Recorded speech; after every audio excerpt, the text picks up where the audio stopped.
Annyeong Yorobun. Selamat malam pendengar setia Kancilan Podcast. Apa kabar? Aku harap kalian baik-baik saja dan tentunya dalam keadaan yang sehat. Siapa nih yang belum nonton video Kancilan Podcast yang sebelumnya tentang ditinggal pas sayang-sayangnya? Sakit banget gak sih ditinggal pas masih punya perasaan? Ya, kalau bisa dibilang itu gak manusiawi. Tapi pasti ada aja deh dari kalian yang pernah ngalamin kayak gitu. Kalau misalnya udah ditinggalin, kalian lebih milih untuk dia balik lagi sama kalian, atau lebih milih untuk melupakannya? Kalau misalnya kalian memilih untuk move on, itu keputusan yang bagus. Karena ngapain sih kita ngarepin orang yang kayak gitu? Bener nggak? Aku ucapkan selamat datang buat kalian yang baru bergabung nih di Kancilan Podcast. Semoga saja Kancilan Podcast bisa menjadi teman malam kalian.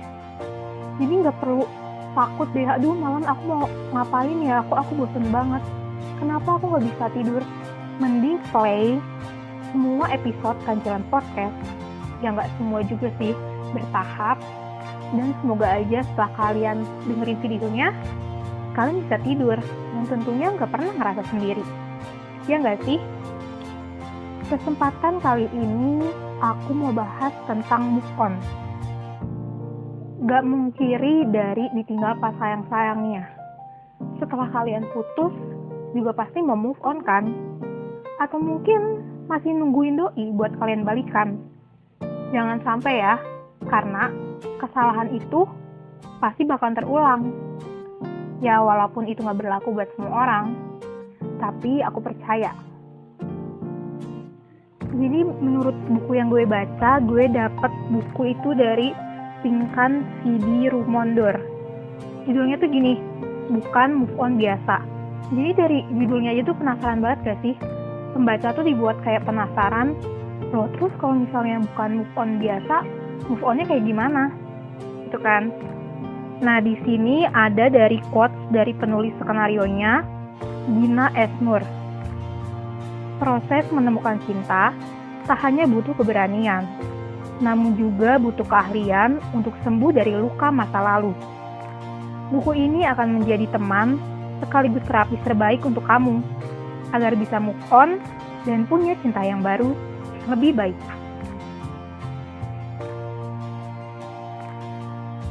Jadi pada awal buku ini tuh kayak ada sedikit peringatan gitu, diwarnai dengan kertas warna merah, tulisannya gini.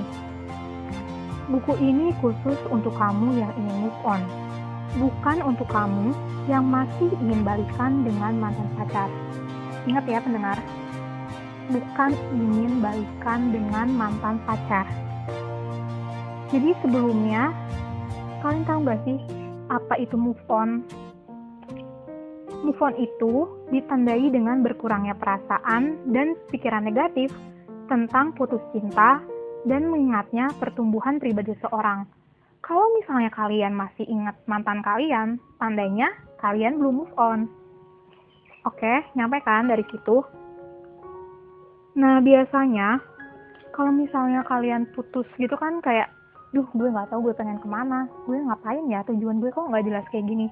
Mau makan, mau ngerjain kegiatan, kok malah nggak nafsu, terus kayak nggak mood gitu deh. Kayaknya rasanya ya nggak ada semangat gitu. Sebenarnya buat memotivasi diri kalian, seenggaknya kalian tuh harus membuat sebuah prioritas. Apa aja sih hal penting di hidup kalian? Kalian juga harus bisa belajar nih dari putusnya hubungan kalian. Kalian harus lebih mampu menghargai kehidupan kalian sendiri. Apalagi bisa melakukan berbagai hal yang lebih baik dari hidup. Kalian harus lebih memahami lagi hal-hal yang terkait dengan spirit.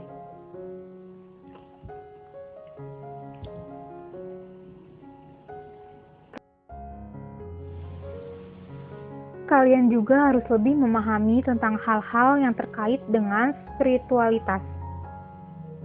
Apalagi kalian harus memiliki rasa kedekatan yang lebih mendalam dengan orang lain. Yang mungkin dengan keluarga kalian, orang tua, kakak adik, sanak saudara, kalian tuh harus punya hubungan yang dekat dengan mereka.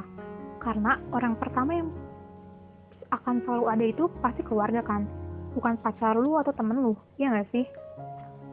Selanjutnya kalian harus membuat rencana hidup yang baru. Jangan mentok di situ aja. Kalian harus mempunyai kayak pandangan kalau misalnya kalian tuh bisa mengatasi segala kesulitan hidup kalian. Kalian bisa, kalian sanggup. Kalian juga harus memiliki keyakinan religius yang lebih kuat. Pastikan ya kalau misalkan abis putus tuh mungkin Tuhan tuh kayak menegur kalian. Oh, selama pacaran kok aku menjauh dari Tuhan ya? Misalnya ya ini.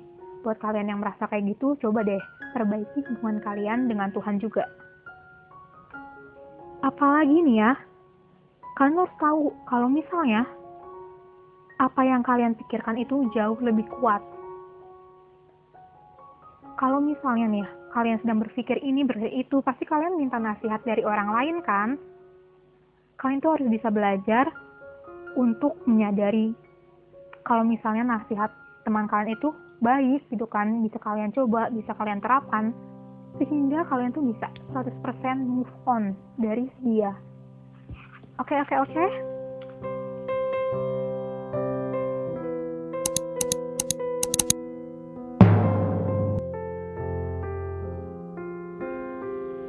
Nah, setelah dari situ, aku mau bahas nih tentang teori neurologi di balik patah hati. Kalau misalnya nih ya, orang yang patah hati, pasti ngerasa nggak sih perasaan kalian tuh kayak sedih, marah, kecewa, kehilangan, dan semua emosional kalian itu bercampur jadi satu. Kayaknya tuh kalian punya harapan untuk bahagia itu kayaknya pupus gitu, hilang gitu aja. Apalagi kalau misalnya kalian mencoba untuk makan, melakukan kegiatan yang biasanya kalian lakukan sehari-hari, kayaknya tuh jadi beban. Kalau misalnya udah putus cinta, ngerasa gak sih dunia itu kayaknya tuh berakhir? Apalagi kayak ada rasa sakit di dada setiap kalian teringat si mantan. Sebenarnya pendengar setia Kancuan Podcast, perasaan sakit itu emang wajar. Yang namanya putus cinta, jatuh cinta, ya jatuh itu sakit. Kalau misalnya kalian udah suka sama seseorang, kalian udah menjalani hubungan sama seseorang, dan ternyata kandas di tengah jalan, ya mungkin kalian udah gak cocok, dan waktunya kalian nyari orang lain. Jadi jangan kelamaan ya galaunya, dan harus move on. Jadi berdasarkan buku ini, ada penelitian dari Profesor Cross Smith serta rekannya pada tahun 2011 dari University of Michigan dan Columbia University. Jadi mereka itu merekrut 40 mahasiswa yang mengalami unwanted breakup selama 6 bulan terakhir. Jadi para mahasiswa ini tuh diminta untuk membayangkan si mantannya nih, dan mengingat masa-masa pada saat mereka pacaran. Selanjutnya, para profesor dan rekan-rekannya meminta mahasiswa melihat foto teman mereka dan juga foto mantannya. Dari proses penelitian ini, ternyata otak mahasiswa ini dipindai dengan fMRI, yaitu mesin canggih dengan gelombang magnetik yang bisa membaca aktivitas otak mereka. Setelah itu, peneliti ini mampu membandingkan ketiga hasil scan tersebut. Tahu nggak hasilnya apa? Ternyata, aktivitas otak saat melihat foto teman itu berbeda dengan aktivitas foto mantan. Iyalah, coba kalau mantan lu ngepost, pasti ngapain sih gue ngeliatin, skip gitu kan. Jangan di blok lagi. Kalau misalnya temen lu kan pasti diliatin terus, bagus ya dia, cantik ya dia. Ada gue tuh di situ pasti diliatin terus kan, dan biasanya antara emosional lihat foto teman itu kan kayak seneng, tapi kalau mantan tuh kayak kayaknya langsung deh naik emosinya. Jadi buat kalian yang penasaran bagian otak mana sih yang bereaksi, yaitu bagian otak anterior cingulate cortex dan insula.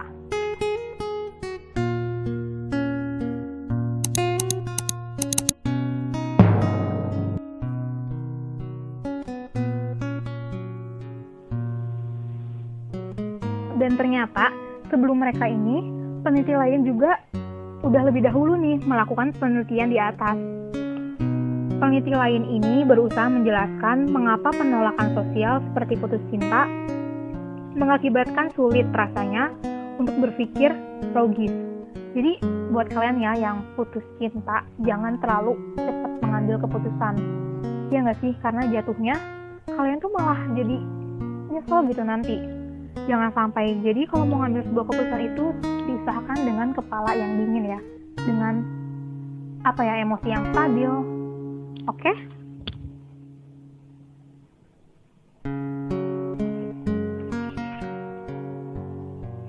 Nah, biasanya akibat dari putus cinta ini gejalanya tuh mirip dengan post traumatic stress disorder atau PTSD, di mana gangguan perilaku yang biasa terjadi pada prajurit perang ataupun survivor bencana alam. Jadi beberapa gejalanya tuh diantaranya, yang pertama, kalian merasa sakit hati, dan seolah-olah peristiwa putus itu baru berlangsung. Padahal udah 1 minggu kemarin, beberapa bulan, atau mungkin beberapa tahun yang lalu.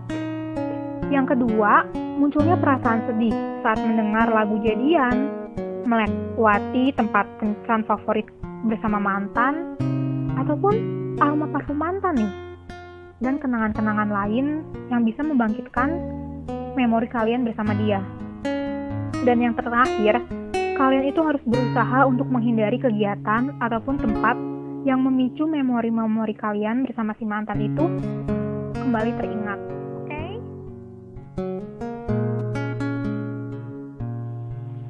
Selanjutnya, pada bab 2 buku ini tuh membahas tentang fase berduka akibat kehilangan cinta. Apa sih yang biasanya orang-orang lakuin selama dia kehilangan cintanya? Yang pertama itu adanya penyangkalan. Biasanya nih ya, tahap pertama pada fase ini, seorang akan menyangkal bahwa hubungannya sudah berakhir. Jadi kayak dia tuh ngerasa, emang gue udah putus ya?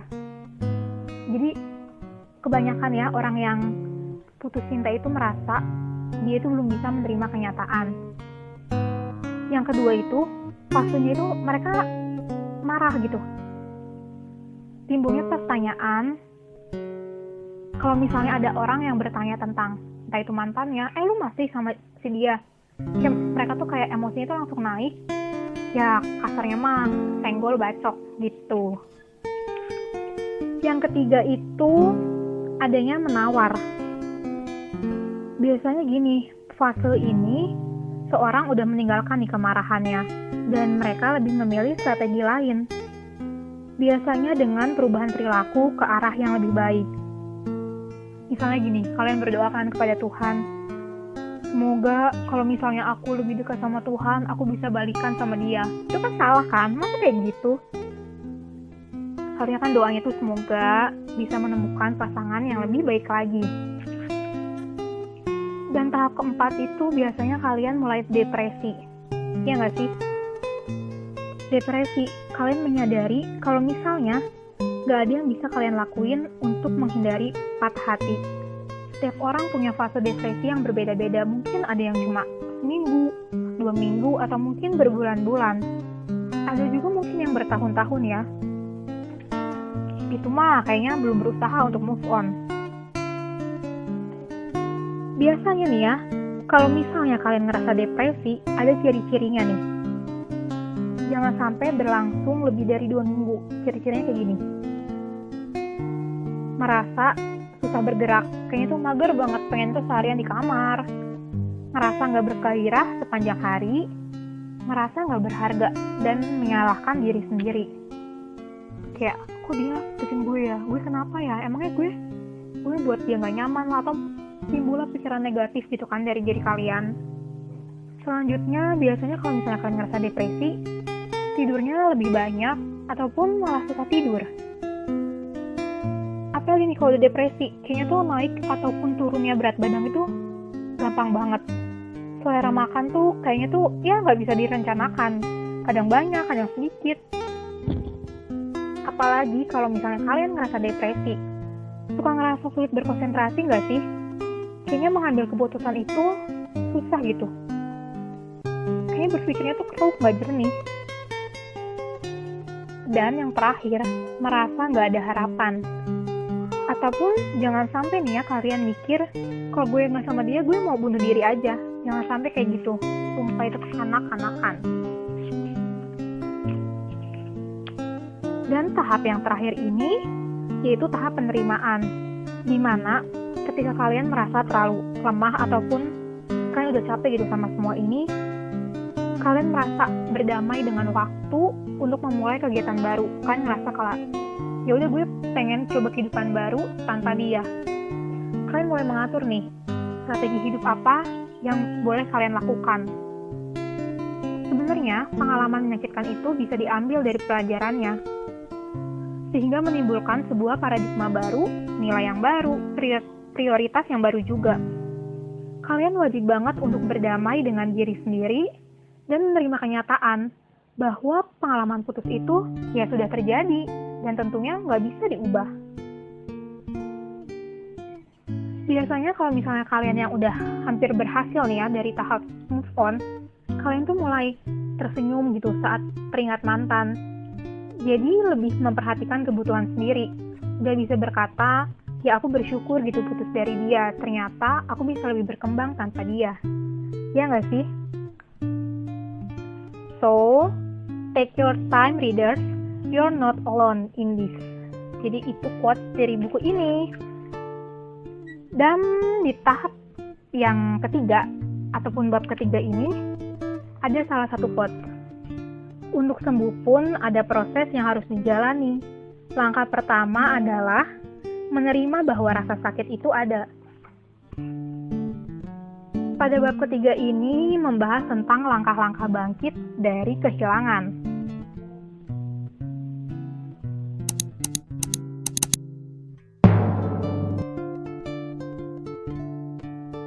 Pertama, kalian harus mampu memahami kehilangan dan beri waktu pada hati kalian. Jadi yang namanya move on itu nggak dalam waktu yang singkat gitu kan, nggak sehari 2 hari kalian bisa ngelupain. Kalian harus tahu semua itu butuh waktu. Jadi sebenarnya terlalu sibuk dengan pekerjaan, punya pacar baru dalam waktu yang singkat setelah putus, ataupun terlalu sibuk nih hura-hura dengan teman tanpa merasakan kemarahan, sedih, takut, dan nestapa, itu bukanlah indikator move on yang sehat. Ingat ya, aku ulang nih sekali lagi. Terlalu sibuk dengan pekerjaan, punya pacar baru dalam waktu yang singkat setelah putus, terlalu sibuk hura-hura dengan teman, tanpa sempat merasakan kemarahan, kesedihan, takut, dan nestapa ini bukanlah indikator move on yang sehat. Jadi kalau misalnya kalian ngerasain hal kayak gitu, kalian harus ngapain? Pertolongan pertama buat kalian yang patah hati, atau di buku ini disebutnya itu P4H. Pertolongan pertama pada patah hati. Yang pertama, kalian harus melakukan tidak kontak mantan. Biasanya kalian harus bisa nih bertahan untuk gak menghubungi mantan. Pada jam-jam rawan misalnya, kalau malam itu kan sering banget gabut nih. Jauh-jauh deh dari telepon ataupun gadget kalian. Kan harus mampu memberikan jeda waktu untuk berpikir sebelum menghubungi mantan kalian. cari kegiatan untuk mengisi waktu rawan tadi. Ya misalnya kalian lebih memilih untuk menelepon ataupun ngobrol bareng keluarga, sahabat, janjian Skype dengan teman kalian, ya ataupun beres-beres rumah gitu.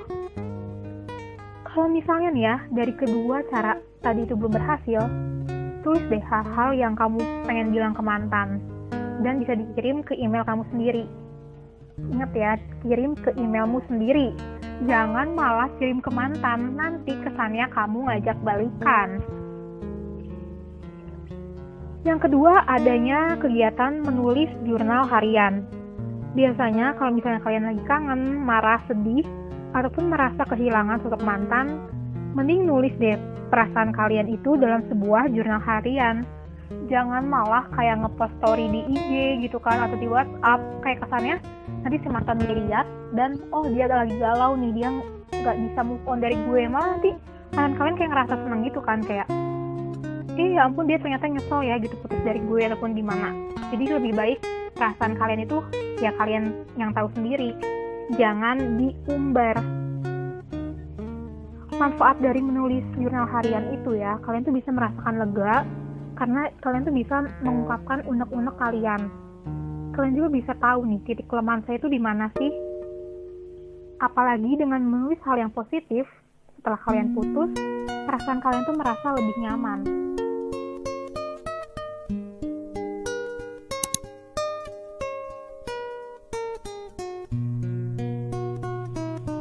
Terus yang ketiga, yaitu kalian melakukan curhat.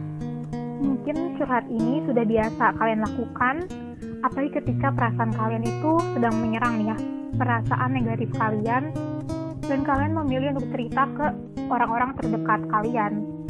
Menceritakan perasaan kalian dapat membantu kalian untuk lebih memahami tentang apa yang sedang kita alami. Kalau misalnya nih ya, lawan bicara kalian itu aktif mendengarkan, maka kalian bakalan lebih cepat mendapatkan insight ataupun pemahaman baru tentang pengalaman patah hati.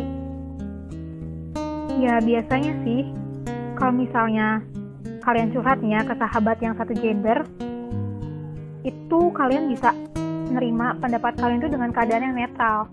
Kalau misalnya lawan gender kan kayak kesannya, ih kok lu malah belain mantan gue sih, kan gitu kan.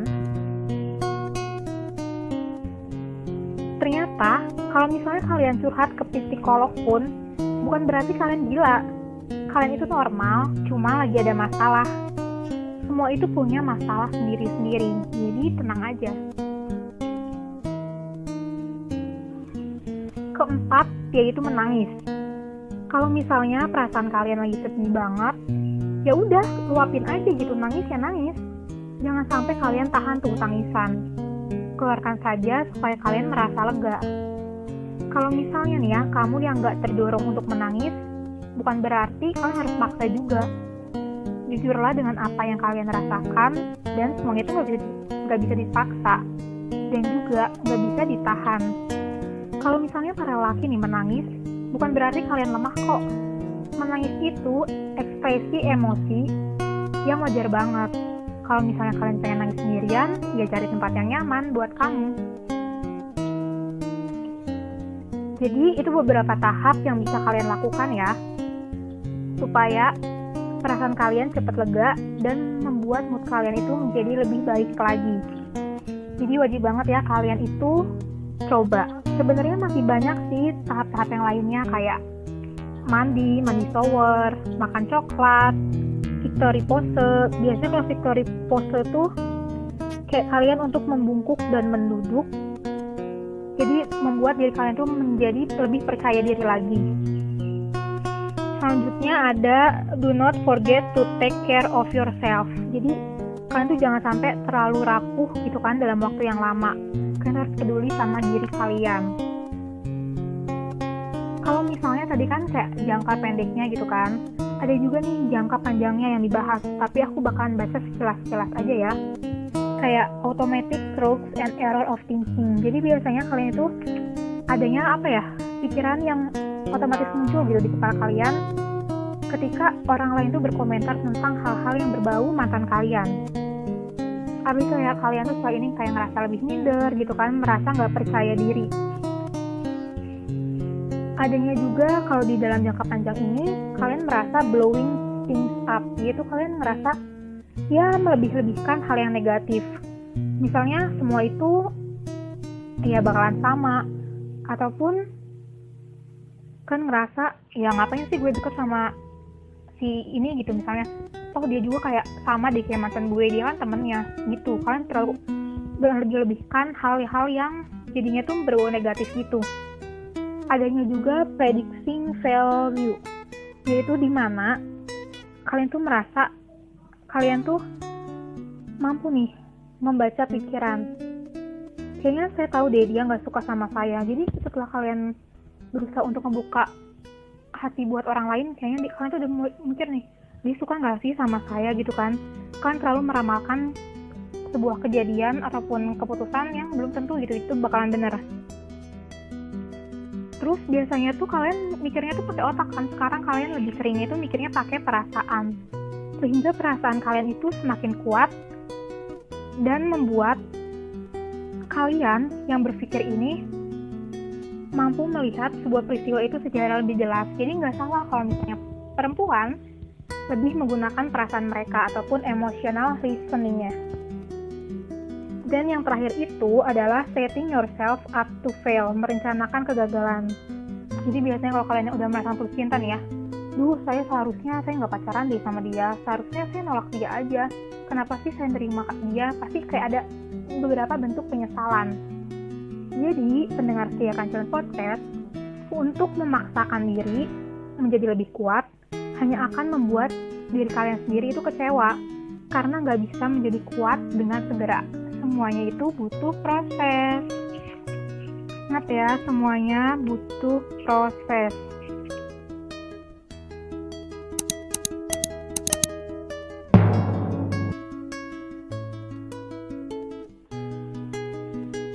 Setelah ini aku bakalan bacain salah satu kisah nih ya dari buku ini yang judulnya itu Cerita Adi.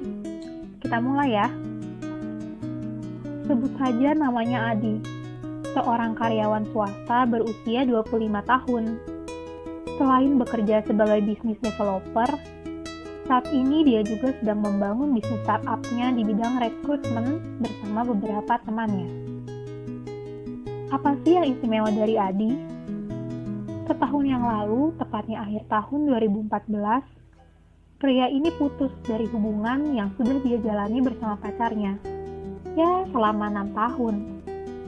Bagaimana kisahnya sampai Adi sukses move on? Apa yang bisa kita pelajari dari Adi? Kita simak ceritanya.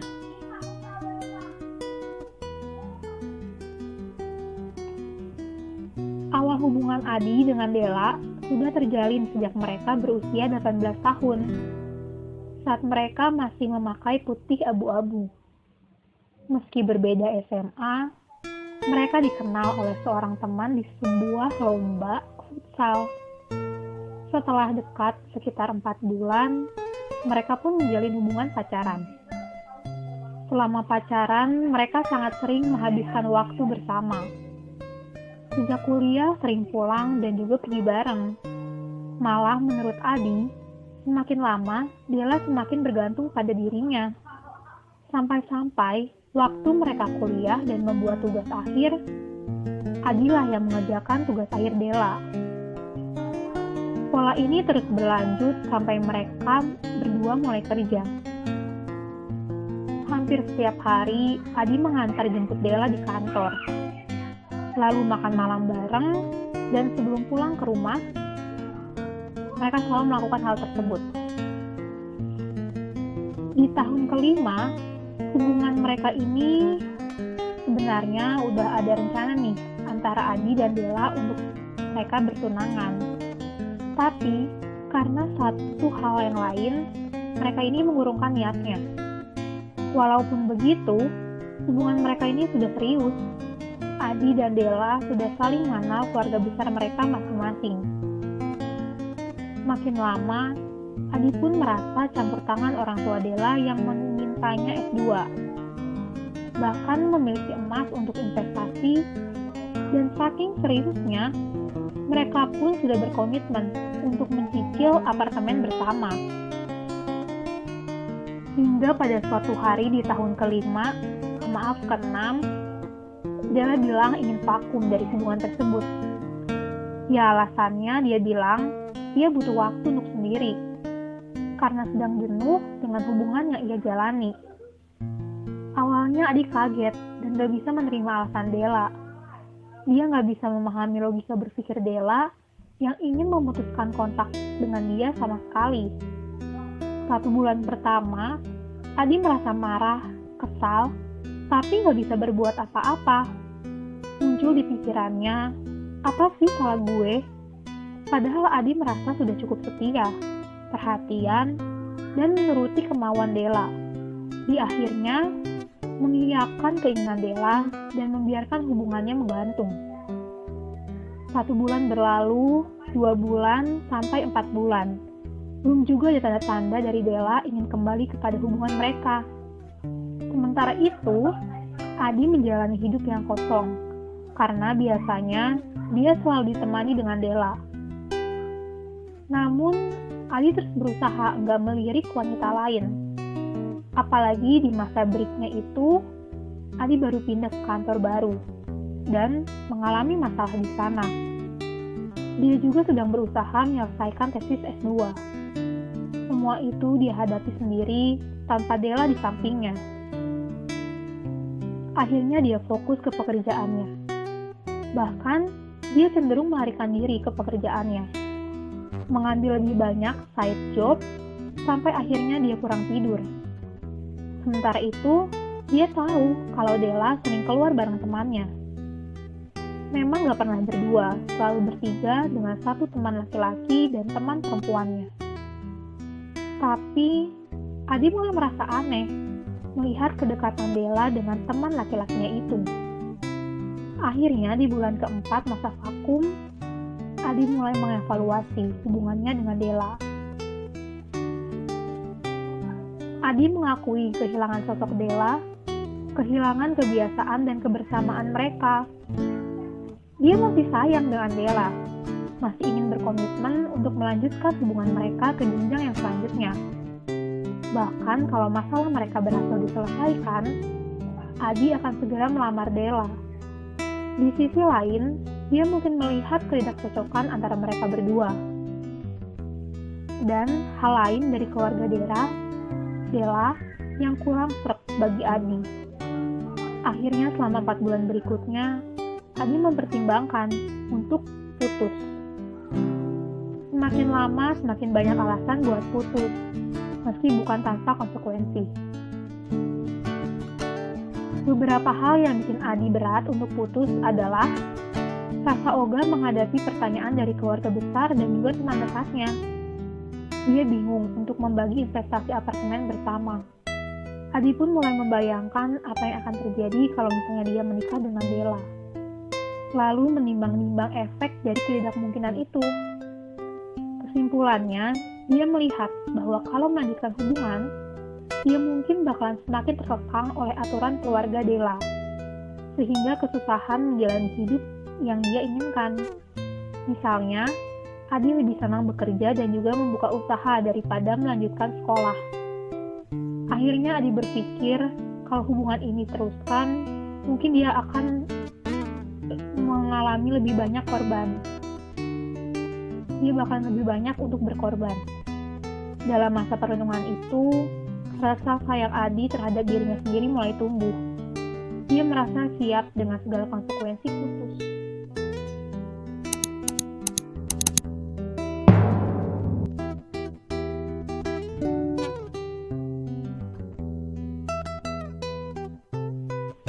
Setelah 8 bulan berlalu, Adi akhirnya mengonfrontasi Della, menanyakan apa yang ia inginkan dan mengusulkan untuk mengakhiri hubungan. Ya, akhirnya Adi memberanikan diri untuk memutuskan Della dan juga berkonsekuensi untuk segala hal yang ia tanggung. Dan benar saja, setelah putus, apa yang dikhawatirkan oleh Adi itu terjadi. Dia perlu menghadapi pertanyaan dan sindiran dari teman serta keluarga. Dia juga harus menjawab pertanyaan orang tua Della yang mempertanyakan khususnya hubungan mereka. Meski nggak nyaman, Adi menjalaninya dengan berpikir, kalau nggak sekarang, maka pengorbanan nantinya akan lebih banyak. Memang setelah putus, perasaan Adi nggak sesedih waktu bulan pertama saat break. Meski masih sering merasa uring-uringan saat berpikir tentang mantan menghantuinya, dan Adi fokus lagi ke pekerjaannya. Pelajaran berharganya dari cerita Adi, setelah mereka putus, sekarang dan 1 tahun kemudian, Adi merasa bahwa putus cinta yang dia alami ini merupakan proses pendewasaan diri. Dia sekarang merasa lebih kalem, lebih berpikir jauh ke depan sebelum mengambil keputusan. Terlebih dia belajar untuk menghadapi orang lain serta menerima keadaan. Malah nih ya, dia mengatakan bahwa kalau dia nggak putus dengan Della, mungkin dia nggak belajar dan berkarya sebanyak sekarang. Dia pun jadi lebih banyak menghargai diri sendiri dan punya pendirian yang lebih kokoh. Dia lebih sayang dengan dirinya sendiri. Menurutnya, kita sendiri yang menjalani hidup kita. Jadi keputusan di tangan kita, bukan di tangan mantan ataupun orang tuanya. Adi menggambarkan pengalaman putus cintanya itu ibarat otot. Biar otot menjadi kuat, harus dipecahkan terlebih dahulu. Akhir dari cerita ini, Adi membuat quotes, yaitu sangat penting memiliki tujuan dalam berpacaran. Karena pacaran pada dasarnya adalah investasi dalam hal waktu, uang, dan perasaan. Semoga kalian pendengar setia Kancilan Podcast bisa mengambil pelajaran berharga ya dari kisah Adi ini. Dan tentunya kita bisa simpulkan nih, Adi itu memberikan beberapa tips untuk move on, yaitu semua ada masanya, cepat atau lambat, semua ada waktunya, khususnya dalam hal move on. Kalau sekarang belum bisa menerima akhirnya hubungan, mungkin ada waktunya kalian bisa dapat menerimanya. Marah gak akan menyelesaikan masalah. Terima saja apa yang terjadi, biar waktu yang menyembuhkan. Putus cinta adalah proses pendewasaan diri. Kunci untuk mengakhiri hubungan dan melalui tahapan move on itu, yaitu sayangi diri kalian. Oke, semoga dari beberapa paparan tips move on kalian bisa menerapkannya ya. Dan buat kalian nih pendengar setia Kancilan Podcast yang belum bisa move on, ayo semangat dong, jangan inget-inget mantan kalian. Kalian pasti bisa melupain mereka dan membuka hati buat orang lain. Oke, semangat!